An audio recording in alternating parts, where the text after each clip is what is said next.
People are always trying to tell you what the best years of your life are going to be. For some adults, their 20s remain the highlight of their lives. For some, their 30s are really where they start flourishing and finding themselves. But you know what time that people just kind of like skim over? The adolescence.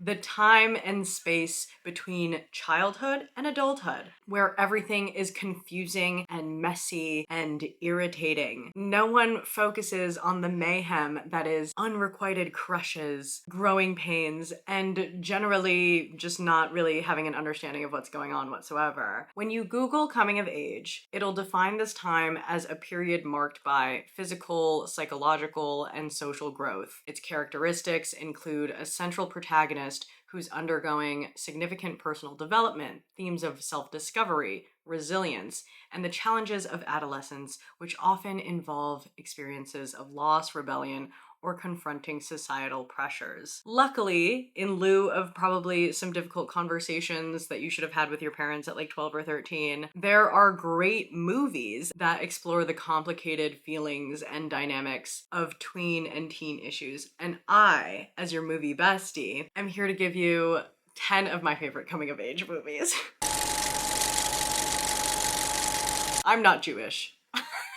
But I felt like this was really relatable. For whatever reason, over the years, Adam Sandler has become like a very hot topic and a very controversial figure in Hollywood. I didn't realize this. Some people really, really hate that he just hires the same actors over and over again. I think it's really nice and shows that there's like a loyalty to the entire operation. He spent the last 20 years putting his friends and family on, and this movie was no different. This movie starred his very own daughter, Sunny Sandler. I think that's really sweet. Her character prepares for her 13th birthday. This is like a very big deal. This is a very big deal. While, of course, it's a comedy, this movie takes us through a journey of a girl who's essentially been betrayed by her best friend when her best friend starts getting attention from the popular guy in school. We all know this feeling, ladies. We all know this feeling. Maybe I'm projecting. This can be a very tricky thing. When you're young, it feels like the line between best friend and worst enemy is towed very carefully. There's a very thin line between those two things. While this topic might be simple on paper, middle school best friends, let a boy get in between them, it's too common of the female adolescent experience, and maybe even male, and maybe even non-gendered.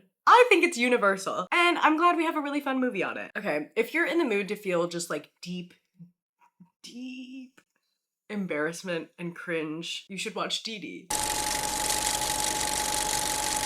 As an Asian American who grew up in a suburban, small, very white town, I related to the protagonist of this movie heavily. I felt the frustrations and woes of Didi deep in my core. His anger towards his mom and longing to fit in with the cool skater crowd and just trying to find his place in the world are all feelings that I know all too well. This movie takes place in 2008. Didi, our protagonist, is like 13 at this time. I was 11 in 2008, and you're not quite a child anymore. Well, 11's a child for sure. But you're not quite a child anymore. You're certainly not like an adult or like even like a real teen, you know? You're just in this like weird phase where you're trying to figure out, where you're trying to leave childish things behind while also not really knowing how to enter your teen years. Throughout this movie, he's like trying to fake an identity with like the skater kids. He lies to his crush a bunch of times. It's all so relatable. You can't help but put yourself in place of the protagonist. I felt like these like cringy and awkward things were happening to me as I was watching the movie. It just cuts deep, man. When I was 16 years old, there was one movie that my brother said that I absolutely needed to watch before entering my senior year of high school, and that was Dazed and Confused.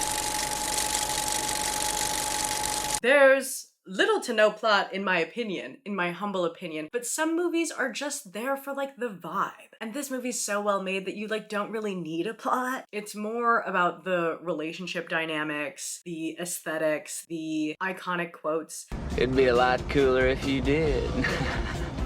And I think that's okay. It feels like you're just hanging out with a bunch of friends. All of those TikTok quotes that I know you're obsessed with, and I know you're obsessed with them because I'm obsessed with them and I've just had them in circulation for years and years now, came from this movie, which just proves the point of this movie is timeless and relatable to almost all American teens, I think. You already know how I feel about Juno. If you haven't already seen my like full deep dive on the movie, after this one, go watch that one. That one has Mark.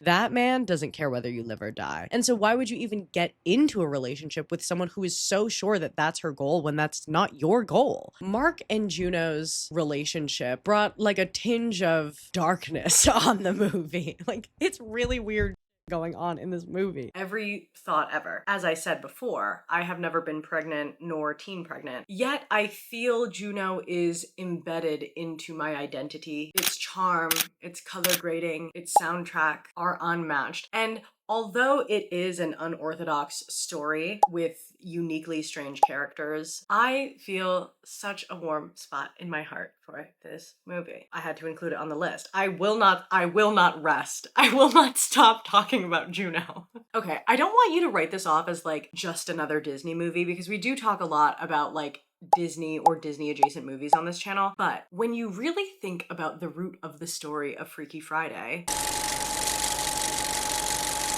and you think about the definition of coming of age from earlier, this movie being on this list just makes sense. If you are a teen girl or you have ever been a teen girl and your mother's in your life in any form, you will understand the dynamics between Anna Coleman and her mother. They're at each other's necks. I don't know what it is about mothers and daughters, but like they're this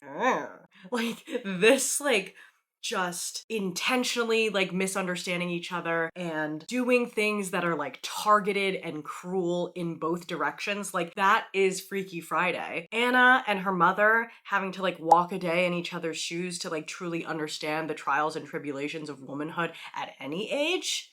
Sign me up. I just think that if the magic that was inside the Chinese fortune cookie, like if that were real, that could heal so many families. So many families have been ripped apart because mothers and daughters just choose not to understand each other. And Freaky Friday is just that dynamic between mother and daughter specifically. Call your mom. I think maybe call your mom. Watch this video, watch the Juno video, and then call your mom. I need to tell you that this movie came out a year before Whiplash, like just 1 year, where Miles Teller went from this Sutter guy to making Whiplash. I just think that's fascinating. Anyways, I knew I loved this movie, but I remembered nothing about it. My friend David, he said, you should add this to your list, your coming of age list. I said, okay. I put the movie on. For 2/3 of the movie, I didn't know what was going on. Like, it was kind of plotless. You see like this relationship develop, and it kind of seems like it's like a traditional like love story. I was like, David, like, why would you recommend this as like a coming of age story? This is just like two teens like falling for each other. I was wrong, and I apologize. I realized it's not really a love story whatsoever, rather the character's reckoning with generational trauma and decisions that he makes or avoids throughout his life. Miles Teller's performance alongside Shailene Miles Teller's performance alongside Shailene Woodley's, that's a name you haven't heard in a long time, was electric. Oh my god, I felt like they were improving. It really felt like these two teenagers were just like getting to know each other, and they like capture that like butterfly feeling that you have in your stomach when you like have a crush on someone. Their chemistry was immaculate, but I feel like this is the first like nugget, prior to Whiplash of course, where we're really seeing like Miles Teller's depth of performance. Like I was like, oh, this guy's messed up. Perfect.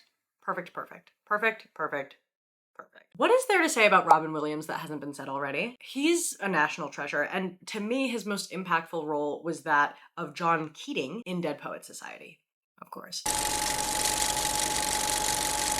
I love a good teacher story. And if you've seen my like School of Rock video, you will know you just gotta love a good teacher student story. Robin Williams as John Keating forces his students to loosen up and imagine more for themselves, to think critically and think bigger, to explore the highs and lows of high school, friendship, and loss. Outside of its just incredible lessons of pushing your boundaries and exploring what it means to grow up and take ownership of your identity, it is just a beautiful movie. I have to say. And as this movie takes place at a private school in Vermont, I would be remiss if I didn't mention that I'm from New England. Shout out Connecticut.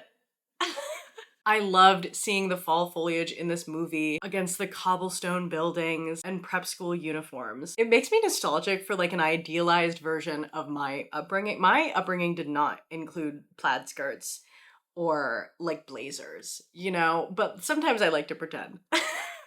I watched this movie this last week and it really was everything that everyone has said and more.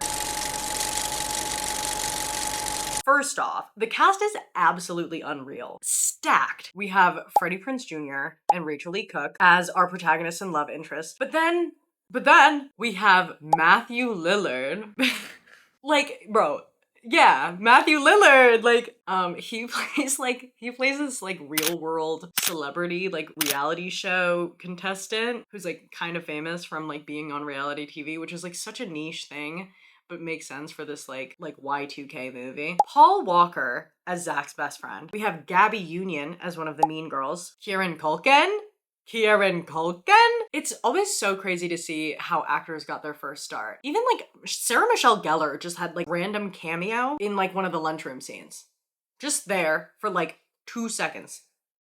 And then she's gone. She's not even in the story. While this movie really is more of your traditional like high school love story, you can't ignore the coming of age themes at play here. The societal pressures to follow the norm, to date the popular girl in school, to ditch the nerd girl, to be one of the bros. These are all things that Zach has to deal with throughout the movie. He has to learn how to come into his own and make decisions for himself and not just do the things that he thinks other people want him to do. He's basically Troy Bolton. And if you haven't seen High School Musical before, I don't really know what to tell you. The protagonist in She's All That is just Troy Bolton. Or rather, Troy Bolton is just the protagonist of She's All That.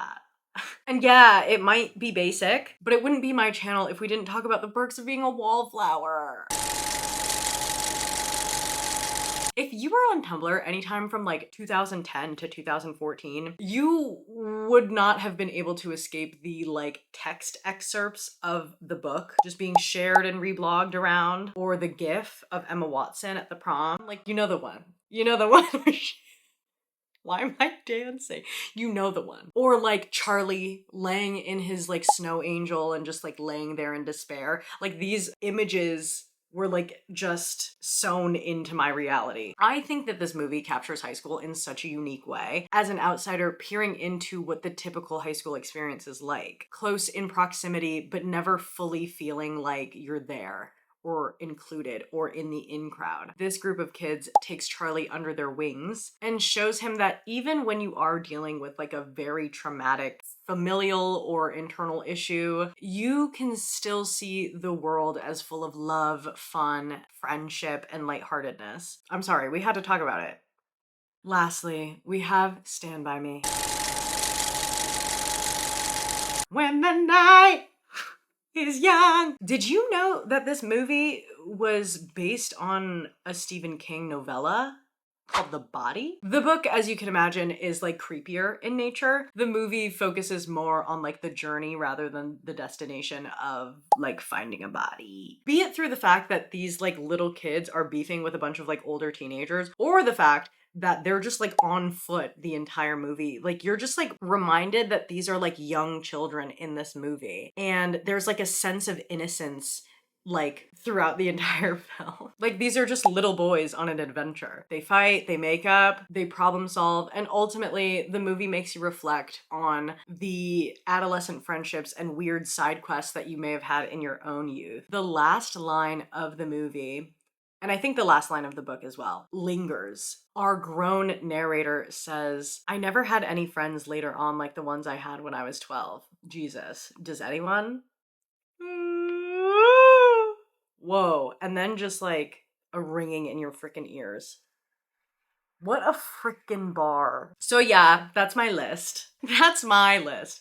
Adolescence is scary and anxiety inducing and difficult and confusing, but sometimes when I revisit these movies, I feel nostalgic for a time where life was kind of simpler in ways. More complicated in some ways, but simpler in other ways. It makes you long for a time where like the biggest problem in your life was like if a boy liked you back or if your best friend was doing something crazy. All real issues, by the way. All real issues. But different issues than adult issues, you know? At that time in your life, you are only focused on like self-discovery and figuring out what to do with the small semblance of freedom that you may have had at 13 or 15 or 17. That's it. Like this video if you like this video, and let me know in the comments, what coming of age movies did I miss in this list? I'm sure I missed a lot. I tried to just pull from some of my favorites right now, but I would love to know your thoughts. So let me know, and I'll see you next week. I love you so much. Bye!